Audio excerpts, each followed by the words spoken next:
আজকে আমি রান্না করব নবমী স্পেশাল মটন কষা। দেখে নাও নবমী স্পেশাল মটন কষা আমি কেমন করে রান্না করছি, দেখে নাও রেসিপিটি। মাটন, সেই জন্য আমি এখানে 1 কেজি মাটন নিয়ে নিয়েছি। আর লাগছে এখানে আমি আলু কেটে নিয়েছি, একটু আলু দেবো। এখানে পেঁয়াজ কুচি আছে আর টমেটো কুচি করে নিয়েছি, আর এখানে আদা রসুন পেঁয়াজের পেস্ট আছে। চলো এবার আমি রান্নাটা শুরু করবো। কড়াই গরম হয়ে গেছে, এবার আমি কড়াইতে দিয়ে দেবো তেল। তেল গরম হয়ে গেলে আমি আলুটা ভেজে নেব। তেলে আমি একটু দিয়ে দেবো হলুদ গুঁড়ো। এবার আমি কেটে রেখেছি আলুগুলো এর মধ্যে দিয়ে দেবো। আলুগুলো আমি লাল লাল করে ভেজে তুলবো। আমার ভাজা হয়ে গেছে, এবার আমি তুলে নেব।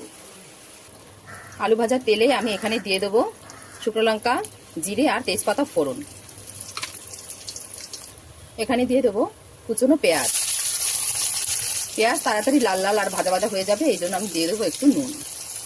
পেঁয়াজ লাল লাল করে ভাজা হয়ে গেছে, এবার আমি এখানে দিয়ে দেবো টমেটো কুচি।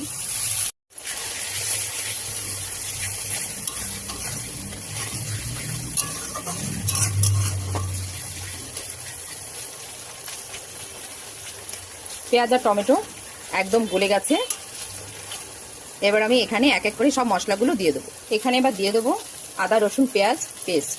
এবার আমি এখানে দিয়ে দেবো লঙ্কার গুঁড়ো, আর দিয়ে দেবো 1 চামচ জিরে গুঁড়ো, দিয়ে দেবো জিরে গুঁড়ো, আর দেবো হলুদ গুঁড়ো, আর দেবো স্বাদ মতো নুন, দিয়ে দেবো কাঁচা লঙ্কা বাটা। এবার আমি সব উপকরণগুলো একসাথে ভালো করে কষিয়ে নেব। যতক্ষণ না তেল ছাড়ে ততক্ষণ আমি কষিয়ে নেব। এবার এখানে দিয়ে দেবো এই টক দই রেখেছি ফেটিয়ে, এই ফেটানো টক দইটা এর মধ্যে দিয়ে দেবো।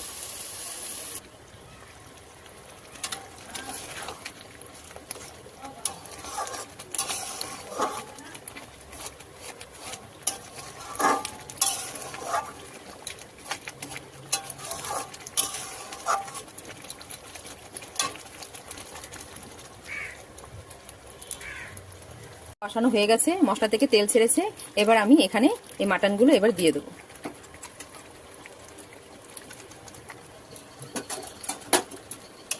মশলার সাথে মাটনগুলো এবার ভালো মতন আমি কষিয়ে নেব।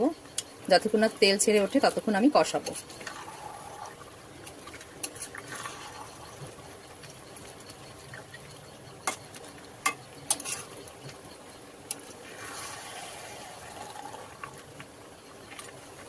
মাটন আমার কষানো হয়ে গেছে, তেল ছেড়েছে। এবার আমি এই মাটন প্রেসার কুকারে দেব। প্রেসার কুকারে 2 থেকে 3টি সিটি দিয়ে রান্না করে নেব। ফিরে আসছি বন্ধুরা। দেখো বন্ধুরা, প্রেসার কুকার থেকে নামিয়ে নিয়েছি মাটনটাকে।